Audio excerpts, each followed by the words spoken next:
வரப்போற தேர்தல்ல அனாவசியமா அரசியல் பேசாதே.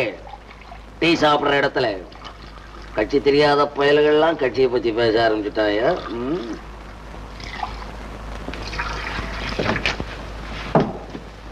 அண்ணே 38 நயா பைசா என் கணக்குல வச்சுக்கண்ணே. ரொக்கம் இல்லாம சாப்பிடுற பசங்களை வெக்கம் இல்லாதவன்னு சொல்றவன்னா நாளைக்கு கொடுக்குறிய? நாளைக்கு இந்த கடை பக்கமே வரமாட்டியாடா? நாளைக்கு தாரண்ணே. நாளைக்கு துட்டை கொடுத்துட்டு துண்டை வாங்கி போப்போ. நாளைக்கு கொடுக்குறேன். போடன்னு நம்மளே ஏமாத்துறாங்க. அண்ணா கொஞ்சம் டிகாசன் வேணுங்களா? டிகாசன் போட போட. முதல்ல டிகாசன் கேட்கறது, அப்புறம் பாலை கேட்கறது. இவன் கொடுக்கறது ஒரு கப்புக்கு காசு 2 கப்பு ஆக்குவானுங்க. ஐயோ எப்பயலுங்க. அண்ணா ஒரு டீ போடுங்க.